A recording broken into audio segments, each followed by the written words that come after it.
Hi friends, మీకు thumbnail చూడగానే మీకు అర్థమైపోయి ఉంటుంది. మనం ఇప్పుడు కాస్ట్ షీట్లో సెకండ్ ప్రాబ్లం అని చూసుకుందాము. ఇంతకుముందు వీడియోలో నేను ఫస్ట్ ప్రాబ్లం అనేది క్లారిటీగా అనేది ఎక్స్ప్లెయిన్ చేశానండి. ఆ వీడియో ఎవరైనా చూడనట్లయితే కింద డిస్క్రిప్షన్లో అలాగే పైన ఒక ఐకాన్ అనేది మీకు డిస్ప్లే అవుతుంది. దాన్ని క్లిక్ చేసి ఆ వీడియోని చూడండి. ఎందుకంటే నేను డీటెయిల్గా అనేది స్టెప్ బై స్టెప్ అంటే స్టేజెస్ ఏంటి, ఎలా వస్తుంది, ఎందుకు వేస్తున్నాము, అలాగే ఏ ఏ మోడ్ అనేది, ఏ ట్రాన్సాక్షన్ అనేది, ఏ వర్క్ అనేది ఎక్కడెక్కడ వస్తుంది అనేది డీటెయిల్గా అనేది అక్కడ ఇవ్వడం జరిగింది. నేను ఆన్ ది ఫ్లో అంటే డైరెక్ట్ నేను ఇప్పుడు ప్రిపేర్ చేసి క్వశ్చన్స్ తీసుకొని డైరెక్ట్ చేస్తున్నాను కాబట్టి కొంచెం అక్కడక్కడ తడబాటు ఉంటుంది. మీరు ఒకసారి గమనించుకోవాలి. నేను రోబోట్ నేను కాదు. కరెక్ట్గా మీకు చేయాలంటే అంటే ఎలాంటి పర్ఫెక్ట్ లేకుండా అయితే డైరెక్ట్ ప్రాబ్లంలోకి వెళ్ళిపోతాం. ఎలాంటి సోది వద్దండి, నేను మాట్లాడడం నాకు ఇష్టం లేదు. The following data has been extracted from books of Sunshine Industries Limited from 2010. ఈ కింద ఉన్న డేటా అనేది ఇక్కడ ఉన్న పర్టికులర్లో ఉన్న అంటే ఈ బాక్స్లో ఉన్న డేటా అనేది సన్షైన్ అనే ఇండస్ట్రీ నుంచి తీసుకోవడం జరిగింది 2010ది. అయితే మనకి ఏమేమి ఇచ్చారో ఒకసారి గమనించుకుందాం. లాస్ట్ ప్రాబ్లంకి ఈ ప్రాబ్లంకి డిఫరెన్స్ ఉంది కాబట్టి నేను డిఫరెన్స్గా వచ్చే అంటే పబ్లిక్లో వచ్చే క్వశ్చన్స్ అనేది ఎక్స్ప్లెయిన్ చేస్తున్నాను. ఇలా డిఫరెంట్గా రావచ్చు, ఇలా రావచ్చు అని. అయితే మీకు ఎగ్జామ్ డేట్ దగ్గరగా ఉంది కాబట్టి నేను కొంచెం స్పీడ్గా ఎక్స్ప్లెయిన్ చేస్తాను. మీరు క్లారిటీగా వినాలి, ఎక్కడ దృష్టి ఉంచకుండా అంటే వీడియో చూస్తూ పక్కన ఏడో ఆలోచించుకున్నట్లయితే మీరు టాపిక్స్ అని మిస్ అయిపోతారు. అదేవిధంగా అమౌంట్స్ టోటల్ చేసేటప్పుడు చాలామంది డౌట్స్ అని అడుగుతూ ఉంటారు. అలాంటివన్నీ రాకూడదంటే మీరు కాన్సన్ట్రేషన్గా వీడియో చూడండి. ఫస్ట్గా వచ్చేటప్పటికి ఓపెనింగ్ స్టాక్ రా మెటీరియల్ వచ్చేసి 25,000 ఉంది. పర్చేస్ రా మెటీరియల్స్ అంటే ఆ ఇయర్లో కొన్నది. అలాగే క్లోజింగ్ వచ్చేటప్పటికి ఆ ఇయర్ క్లోజింగ్ వచ్చేసరికి 40,000 ఉంది. అలాగే కారేజ్ ఇన్వర్డ్స్ అనేది ఇవ్వడం జరిగింది. అదే ఎక్కడెక్కడ వేయాలి ఏంటి అనేది నేను ప్రాబ్లంలోకి వెళ్ళాక చెప్తాను. ఫస్ట్ ఇక్కడ ఏమేమి ఇచ్చారో ఒకసారి చూసుకున్నాము. వేజెస్ ఇచ్చారు మనకి, ఇండైరెక్ట్ అండ్ డైరెక్ట్ వేజెస్ ఇచ్చారు, రెండు ఇచ్చున్నారు. అలాగే అదర్ డైరెక్ట్ ఛార్జెస్ కూడా ఇచ్చారు. లాస్ట్ ప్రాబ్లంలో చూసినట్టయితే అదర్ డైరెక్ట్ ఛార్జెస్ ఏమి లేవు. అదేవిధంగా రా మెటీరియల్స్ గురించి కూడా ఏం టాపిక్ లేదు. మామూలుగా డైరెక్ట్ వేజెస్ ఇవ్వడం జరిగింది, డైరెక్ట్ మెటీరియల్స్ ఇవ్వడం జరిగింది కాబట్టి డైరెక్ట్ వేసేసుకున్నాం. బట్ ఇప్పుడు వచ్చేటప్పటికి రా మెటీరియల్ ఇవ్వడం జరిగింది, పర్చేజ్ మెటీరియల్స్ ఇవ్వడం జరిగింది, క్లోజింగ్ మెటీరియల్స్ ఇవ్వడం జరిగింది. అలాగే కారేజ్ ఇన్వర్డ్స్ అలాగే డైరెక్ట్ వేజెస్ ఉన్నాయి కాబట్టి దానికి ప్రైమరీ కాస్ట్లో ఎలా క్యాలిక్యులేట్ చేయాలని కూడా ఎక్స్ప్లెయిన్ చేస్తాను. అలాగే రెంట్స్ అండ్ రేట్స్ వచ్చేసి ఫ్యాక్టరీకి సంబంధించి ఉన్నాయి, అలాగే ఆఫీస్కి సంబంధించి కూడా ఉన్నాయి. అలాగే ఇండైరెక్ట్ కన్జప్షన్ ఆఫ్ మెటీరియల్. ఇప్పుడు ఇండైరెక్ట్ అన్నీ ఎక్కడ వస్తాయండి? ఆఫీస్లో వస్తాయి, ఫ్యాక్టరీలో వస్తాయి. ఇండైరెక్ట్ ఎక్స్పెన్సెస్ ఏమైనా ఉన్నట్లయితే అవన్నీ మనకి ఫ్యాక్టరీలో వస్తాయి. ఈ పాయింట్ కూడా గుర్తుపెట్టుకోవాలి. అలాగే డిప్రిషియేషన్ ఫ్యాక్టరీలోనే ఉన్నాయి, ఆఫీస్లోనే ఉన్నాయి. మనకి ఇక్కడ మిషనరీ కానివ్వండి, ప్లాంట్ అని కానివ్వండి, డిప్రిషియేషన్ కింద ఉన్నట్లయితే అది ఫ్యాక్టరీలో ఆటోమేటిక్గా మనం తీసేసుకోవాలి. శాలరీస్ అనేది చెప్పడం జరిగింది. శాలరీస్ వచ్చేసి ఇక్కడ ఆఫీస్ అన్నారు, ఆఫీస్ అంటే ఆఫీసు అడ్మినిస్ట్రేటివ్ కిందకి వస్తుంది. తర్వాత సేల్స్ మ్యాన్ అన్నారు. ఈ సేల్స్ మ్యాన్ అనేది ఎక్కడ వస్తుందంటే సేలింగ్ అండ్ డిస్ట్రిబ్యూషన్లో వస్తుంది. ఇక్కడ డైరెక్ట్ అని చెప్పలేదు. మామూలుగా ఫస్ట్ ప్రాబ్లం చూసుకునేటప్పటికి డైరెక్ట్ చెప్పాడు ఇది ఫ్యాక్టరీ ఇది ఆఫీస్ అని, కానీ ఇప్పుడు చెప్పలేదు. సేల్స్ మ్యాన్స్ అనేది ఎక్కడ వస్తాయి? ఫోర్త్ స్టేజ్లో కాబట్టి ఫోర్త్ స్టేజ్ ఏంటంటే సేలింగ్ అండ్ డిస్ట్రిబ్యూషన్లో వస్తుంది. అలాగే అదర్ ఫ్యాక్టరీ ఎక్స్పెన్సెస్ ఫ్యాక్టరీలో వస్తుంది, అదర్ ఆఫీస్ ఎక్స్పెన్సెస్ ఆఫీస్లో వస్తుంది. మేనేజర్ రెమ్యూనరేషన్ 12,000 ఇది హోల్డ్ చేస్తుండొచ్చని దీని గురించి మాట్లాడుకుందాము. అలాగే బ్యాడ్ డెట్స్ రిటర్న్ ఆఫ్స్ వచ్చేసి ఇవి బ్యాడ్ డెట్స్ అనేది ఇక్కడ వేసుకోవచ్చండి. ప్రాబ్లంలోకి వెళ్ళిన తర్వాత ఒకసారి ఎక్స్ప్లెయిన్ చేస్తాను ఏంటి ఎందుకు వేసుకోవాలనేది.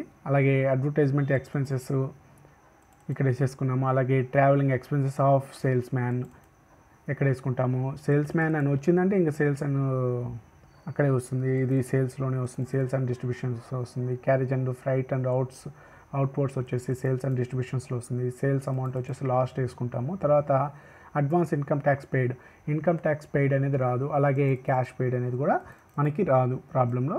ఇవి రెండు పాయింట్స్ అనేవి మనకి ప్రాబ్లంలో రావు, కానీ వీళ్ళు ఇవ్వడం జరిగింది. ఇన్ఫర్మేషన్ ఇస్తున్నారు కాబట్టి ఇన్ఫర్మేషన్ ఇచ్చారు, దాని ప్రకారం మనం వేసుకోవాలి. కింద the manager has the overall charge of the company and his remuneration to be allocated 40,000 rupees to the factory, అలాగే 2,000 rupees to office and 6,000 rupees to selling operations. ఇప్పుడు మేనేజర్స్ అనే వాళ్ళు అన్నిటిని అబ్జర్వ్ చేస్తూ ఉంటారు. వీళ్ళకి రెమ్యునరేషన్ అనేది ఒక్కొక్క విధంగా ఉంటుంది. అంటే ఒక్కొక్క పార్టీలో ఒక్కొక్కలాగా ఉంటుంది. ఫ్యాక్టరీ విధంగా ఇంత అమౌంట్ అనేది చేయడం జరిగింది, ఆఫీస్లో ఇంత అమౌంట్ అనేది రెమ్యూనరేషన్గా ఇవ్వడం జరుగుతుంది. శాలరీతో సంబంధం లేకుండా రెమ్యూనరేషన్ అనేది ఇవ్వడం జరుగుతుంది. కాబట్టి ఎక్కడెక్కడ ఎంత అమౌంట్ ఇచ్చారో దాన్ని ప్రాబ్లంలోకి వెళ్ళిన తర్వాత తీసుకుందాము. ఇప్పుడు వచ్చేసి from the above the particulars and prepare A statement అనేది ప్రిపేర్ చేస్తున్నాం. స్టేట్మెంట్ ప్రిపేర్ చేసేటప్పుడు మనకు డిఆర్సిఆర్ అనేది డిఆర్సిఆర్ అని ఉన్నట్లయితే అది అకౌంట్ అవుతుంది.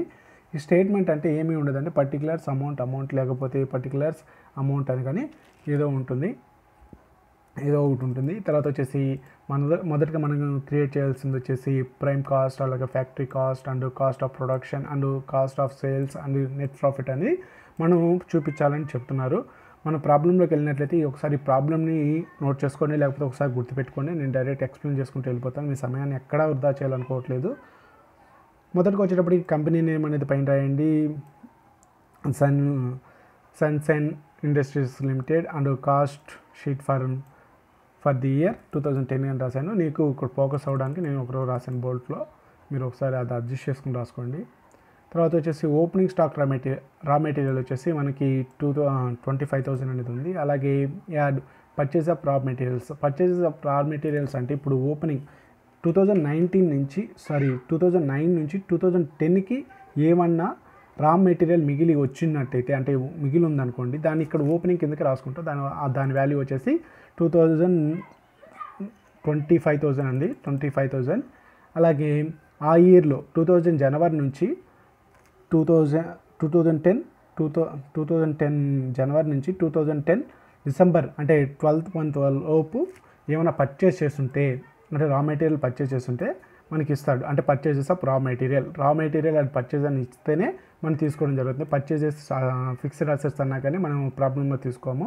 రా మెటీరియల్ పర్చేజ్ చేసాము అని చెప్పినప్పుడు మాత్రమే తీసుకుంటాము.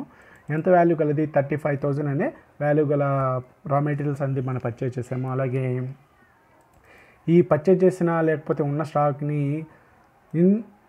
క్యారేజ్ ఇన్వర్డ్స్ అంటే దాన్ని మెయింటైన్ చేయడానికి పెట్టుకునే ఖర్చు ఏంటంటే క్యారేజ్ ఇన్వర్డ్స్. దా అమౌంట్ వచ్చేసి 5,000 అనేది అయ్యింది. దాన్ని టోటల్ చేసినట్లయితే 1,15,000 అనేది అవుతుంది.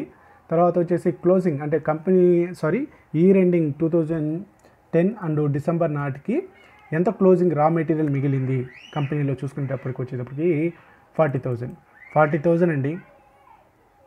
40,000 మిగిలిందంటే అది నెక్స్ట్ ఇయర్కి ఓపెనింగ్ అవుతుంది కాబట్టి దాన్ని లెస్ చేసేయాలి. లెస్ చేసినట్లయితే మనకి 75,000 అనేది మనం ఈ ఇయర్ పెట్టిన అమౌంట్ అండి. ఈ ఇయర్ అమౌంట్ పెట్టింది ఎంతంటే 45,000 అనేది పెట్టాము. ఏంటి ప్రొడక్షన్లో మనం పెట్టిన అమౌంట్ ఇంత. అలాగే డైరెక్ట్ వేజెస్ మనం 75,000 అనేది ఉంది. మీరు ఇక్కడ నేను ఓవరాల్గా చెప్తున్నాను కాదు, ఇక్కడ మీకు ఉన్న అమౌంట్లే నేను చెప్తున్నాను. డైరెక్ట్ వేజెస్ ఇక్కడ ఇవ్వడం జరిగింది కాబట్టి డైరెక్ట్ చేస్తున్నాను.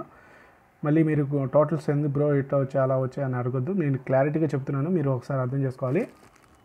75,000 ఉంది. అలాగే అదర్ డైరెక్ట్ ఛార్జెస్ ఏమైనా ఇలా డైరెక్ట్ ఏమైనా ఉన్నట్లయితే ఆటోమేటిక్గా మనకి ప్రైమ్ కాస్ట్లోకి వచ్చేస్తుంది. ప్రైమ్ కాస్ట్లో వచ్చేసి వేసేసుకున్నాము. ఇది మొత్తం చూసుకున్నప్పటికీ 75,000 వచ్చేసి 1,50,000 అవుతుంది. 15,000 వచ్చి యాడ్ చేసుకున్నట్లయితే 1,65,000 అనేది ప్రైమ్ కాస్ట్ అవుతుంది. ప్రైమ్ కాస్ట్ వచ్చేసి మనకి 1,65,000 అనేది అమౌంట్ అయ్యింది. అంటే మనం మొదటగా ఈ కంపెనీలో పెట్టుకున్న కాస్ట్ ఇంత, ప్రొడక్షన్కి పెట్టుకున్న కాస్ట్ ఇంత. మళ్ళీ ఆ ప్రొడక్షన్ని డెవలప్మెంట్ చేసుకుంటా అంటే రా మెటీరియల్ ఎగ్జాంపుల్ అక్కడ చెప్పాను కదా, స్టూల్స్ కానివ్వండి టేబుల్స్ కానీ రెడీ చేసేటప్పుడు స్టార్టింగ్ రా మెటీరియల్స్ పెట్టిన వాల్యూ అంతా దాన్ని ఇంప్రూవ్గా బాగా డిజైన్ చేసేసి దానికి అవి ఇవి కలిపేసి అన్నీ చేయడానికి ఇక్కడ ఫ్యాక్టరీలో మనం వ్యవహారం చేస్తాం కాబట్టి ఇక్కడ చూసుకుందాము. ఇండైరెక్ట్ ఏమైనా వచ్చినట్లయితే ఖచ్చితంగా ఇక్కడ మనం మెన్షన్ చేసుకుంటాం కాబట్టి ఇండైరెక్ట్ వేజెస్ వచ్చేసి 10,000 అనేది ఉందండి. ఫ్యాక్టరీ రెంట్ అండ్ వేజెస్ వచ్చేసి 5,000 ఉంది. అలాగే అదర్ ఫ్యాక్టరీ ఎక్స్పెన్సెస్ వచ్చేసి ఎక్స్పెన్సెస్ అండి, ఇది ఈఎక్స్పి అంటే ఎక్స్పెన్సెస్ షార్ట్కట్లో రాసుకోవచ్చు.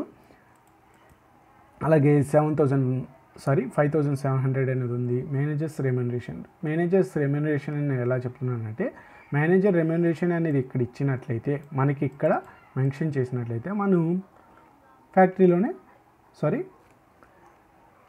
ఇక్కడ కాదు మనకి ఎక్కడెక్కడో చెప్పినట్టున్నారు కదా, ఫ్యాక్టరీ ఇక్కడ చెప్పారు కదా రెమ్యూనరేషన్గా ఫ్యాక్టరీలో 4,000 అనేది ఇవ్వడం జరిగింది. 4,000 అనేది indirect consumable of material, indirect అని ఉంటే ఆటోమేటిక్గా మనకి ఫ్యాక్టరీలో వచ్చేస్తుంది 500 అనేది వేస్తాము. డిప్రిషియేషన్ వచ్చేసి ప్లాంట్ అండ్ మిషనరీ మీద 1500 అనేది ఉంది. దాని టోటల్ చేసినట్లయితే 26,700 అనేది వస్తుంది. ఈ ఇదంతా టోటల్ చేసినట్లయితే దీనికి ఈ అమౌంట్ని యాడ్ చేసినట్లయితే మనకి 1,91,700 అనేది వస్తుంది. దాన్ని మనం ఫ్యాక్టరీ కాస్ట్ అని అంటాము, ఫ్యాక్టరీ కాస్ట్ అని అంటాము. నెక్స్ట్ వచ్చేటప్పటికి మనం ఆఫీస్ అడ్మినిస్ట్రేటివ్ ఓవర్ హెడ్స్, ఈ ఓవర్ హెడ్స్ అనేది ఖచ్చితంగా రాయండి. ఓవర్ హెడ్స్ అంటే మనం పెట్టే అంటే ఎక్స్పెన్సెస్ గురించి చెప్పడానికి, అంతేను. ఖచ్చితంగా రాసుకోవడం అలవాటు చేసుకోండి. చిన్న చిన్న పాయింట్స్ కూడా అకౌంట్స్లో మెయిన్గా ఉంటాయి, ఎక్కడ స్కిప్ చేయొద్దు. నేను పాయింట్స్ అని చెప్తూ ఉన్నాను కదా.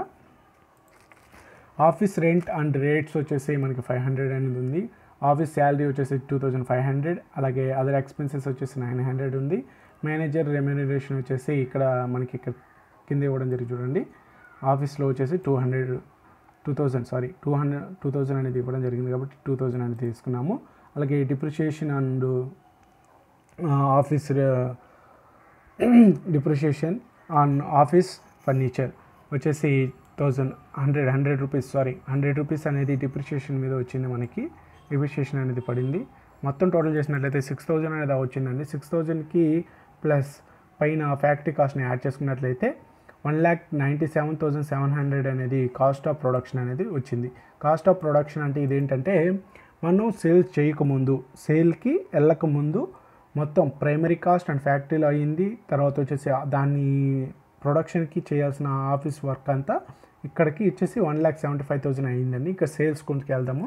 ఇక్కడ ప్రోడక్ట్ అనేది పూర్తిగా రెడీ అయిపోతుంది. ఇక్కడ నుంచి సేల్స్కి రెడీ అయిపోతుందండి. సేల్స్ మ్యాన్ సర్వీస్ వచ్చేసి 2,000 అండి. అలాగే మేనేజర్ రెమ్యూనరేషన్ వచ్చేసి ఇక్కడ చూడండి 6,000 అనేది సేలింగ్ ఆపరేషన్స్కి ఇవ్వడం జరిగింది. మేనేజర్ శాలరీస్ వచ్చేసి మేనేజర్ రెమ్యూనరేషన్ వచ్చేసి 12,000 అండి. 12,000 అయితే మనకి ఇక్కడ టోటల్ చేసుకోండి. ఇక్కడ వచ్చేసి సేలింగ్ కిందకి వచ్చేసి 6,000, అలాగే ఫ్యాక్టరీలోకి 4,000, అలాగే ఆఫీస్లోకి 2,000. మొత్తం టోటల్ చేసినట్లయితే మనకి ఎంత అవుతుందండి? 12,000 అనేది రెమ్యూనరేషన్ ఎవరికి? మేనేజర్కి. ఇప్పుడు అర్థమైందా? మేనేజర్కి అమౌంట్ అనేది ఎలా పే చేసామన్నది. ఇలాగా శాలరీస్ అనేది పే చేస్తారండి. అంటే ఇప్పుడు ఫ్యాక్టరీలో చూసినందుకు ఇంత అమౌంట్, అలాగే ఆఫీస్లో మెయింటెనెన్స్ చేస్తున్నందుకు ఇంత అమౌంట్, అలాగే సేలింగ్ ఇష్యూస్ని ఎలాంటి రాకుండా రికవర్ చేస్తూ వాటిని అడ్జస్ట్ చేస్తున్నాడు కాబట్టి వీళ్ళకి రెమ్యూనరేషన్గా కొంత అమౌంట్ అనేది, అంటే మొత్తం శాలరీనే, కాకపోతే ఏ స్టేజ్లో ఎంతెంత అమౌంట్ ఇస్తున్నారు, ఏ స్టేజ్కి మనకి ఎక్కువ అమౌంట్ ఇస్తున్నారు దాని మీద ఎక్కువ శ్రద్ధ పెట్టి చేస్తారని ఆ ఉద్దేశంతో తర్వాత రెమ్యూనరేషన్ వచ్చేసింది అనుకుంటున్నాను. అలాగే బ్యాడ్ డెట్స్ రిటర్న్ ఆఫ్స్ వచ్చేసి మనం ఇక్కడ వేసుకోవాల్సి వస్తుంది 1,000 అనేది. ఇది వచ్చేసి మనం ఏమన్నా అంటే చెడిపోయినా కానివ్వండి, ఇన్సూరెన్స్ ద్వారా కానివ్వండి, ఏమన్నా వచ్చినట్లయితే బ్యాడ్ డెట్స్ రిటర్న్ ఆఫ్స్ వాటిని రికవర్ చేసుకోవడానికి ఇక్కడ ఉంటుంది. బ్యాడ్ డెట్ రిటర్న్ ఆఫ్స్ వచ్చేసి మనకి సేల్స్ అండ్ డిస్ట్రిబ్యూషన్స్లో ఓన్లీ ఒకే ఒక్క రిటర్న్ ఆఫ్స్ అని ఏమి ఉంటాయంటే బ్యాడ్ డెట్ రిటర్న్ ఆఫ్స్ మాత్రం మనం వేసుకోవడానికి అలో ఉంటుంది. ఎందుకంటే ఇవి మేజరు మన రికవరీ కానివ్వండి, డ్యామేజెస్ కానివ్వండి, ఎలాంటివి తెలుసుకోవడానికి దీన్ని యూజ్ చేస్తారు. అలాగే అడ్వర్టైజ్మెంట్ ఎక్స్పెన్సెస్ వచ్చేసి 2,000 అనేది పెట్టడం జరిగింది. అలాగే travelling expenses of salesman వాళ్ళకి వచ్చేసి 1,100 అనేది పెట్టడం జరిగింది. అలాగే carriage and freight out source వచ్చేసి 1,000 అనేది పెట్టడం జరిగింది. మొత్తం టోటల్ చేసుకునేటప్పటికి 13,100 అని అవ్వడం జరిగింది. దీంతో యాడ్ చేసుకునేటప్పటికి 2,10,800 అనేది రావడం జరిగింది. దీన్ని మనం టోటల్ కాస్ట్ ఆఫ్ సేల్, ఇప్పుడు టోటల్ కాస్ట్ ఆఫ్ సేల్ అంటే ఇప్పుడు రెడీ అయిపోయింది, మనం దాన్ని అమ్మడానికి పెట్టిన ఎఫెక్ట్ అంటే అడ్వర్టైజ్మెంట్ కానివ్వండి, ట్రావెలింగ్ కానివ్వండి, తర్వాత వచ్చేసి ఆఫీస్లో మనం ఆ ప్రోడక్ట్ని రెడీ అయ్యేటప్పుడు చేసే వర్క్ కానివ్వండి, అంటే ప్రొడక్షన్ కాస్ట్ కానివ్వండి, అదేవిధంగా ఫ్యాక్టరీలో అది రెడీ అయ్యేటప్పుడు అయిన కాస్ట్ కానివ్వండి, మనం స్టార్టింగ్ తీసుకున్న కాస్ట్ కానివ్వండి, మొత్తాన్ని కలిపి మనం ఇక్కడ వేసుకున్నప్పుడు 2,10,800 అయింది. కాబట్టి దీన్ని కాస్ట్ ఆఫ్ సేల్ మనం ఈ కాస్ట్కి అమ్ముకోవాలి. అంటే ఇప్పుడు వరకు కాస్ట్ ఆఫ్ సేల్ అనేది అదండి. మనం ఇప్పుడు ఎంత ఆ ప్రోడక్ట్ అంటే 1000 యూనిట్స్ చేసామనుకోండి, ఆ 1000 యూనిట్స్ యొక్క కాస్ట్ అది, దాన్ని ఎంతకి అమ్ముతామో అది మన ఇష్టము. అది అమ్మిన విషయం కూడా ఇక్కడ చెప్పారు. దాని ఆ సరుకును వచ్చేసి అంటే ఆ గూడ్స్ని వచ్చేసి 2,50,000కి అమ్మడం జరిగింది. 2,50,000కి అమ్మారు కాబట్టి సేల్స్ అమౌంట్ ఎక్కువ ఉంది. అదేవిధంగా కాస్ట్ ఆఫ్ సేల్స్ ఇప్పుడు వచ్చేసి ఆ 1000 ఎగ్జాంపుల్గా చెప్తున్నాను, 1000 అనే కాదు, 1000 గూడ్స్కి మనం పెట్టిన ఖర్చు ఎంత, 2,10,000 మనకు వచ్చింది 2,50,000. మిగతా ఎక్సెస్ అమౌంట్ ఎంతైతే ఉందో దాన్ని మనం ప్రాఫిట్గా కన్సిడర్ చేసుకుంటామో ఆ ప్రాఫిట్ని మధ్యలో వేసుకుంటాము. ఇలాగా మైనస్ చేసుకొని ఇక్కడ ఎంతైతే వస్తుందో మైనస్ బ్యాలెన్స్ వచ్చినా మనం ఇక్కడ వేసుకుంటాము, దాని లాస్ కింద రాసుకుంటాము. ఇక్కడ ప్రాఫిట్ వచ్చింది కాబట్టి ప్రాఫిట్ ఎంత వచ్చింది, 39,200 అనేది వచ్చింది కాబట్టి ఇక్కడ మనం రాసుకొని ప్రాఫిట్ అని రాసుకున్నాము. ఇక్కడతో మనకి ప్రాబ్లం అనేది క్లోజ్ అయిపోతుంది. మీకు ఏమైనా డౌట్స్ ఉన్నట్లయితే, అదేవిధంగా ఇంకా ఏమైనా మోడల్స్ కావాలన్నట్లయితే మీ కాడ ఉన్నా కానివ్వండి, మేము రాసి ఎక్స్ప్లెయిన్ చేయడానికి నేను రెడీ. మన వాట్సాప్ నెంబర్ అనేది ఛానల్ అబౌట్లో కూడా ఇవ్వడం జరిగింది, అక్కడ పోయి చెక్ చేసుకొనేసి మీరు మెసేజ్ చేయొచ్చు, లేకపోతే డిస్క్రిప్షన్లో ప్రొవైడ్ చేయమంటే ప్రతి వీడియోకి కింద ప్రొవైడ్ చేయడానికి ట్రై చేస్తాను. ఈ వీడియో మీకు అర్థమైంది అనుకుంటున్నాను. ఈ వీడియోలో అంతే. జై హింద్, జై భారత్.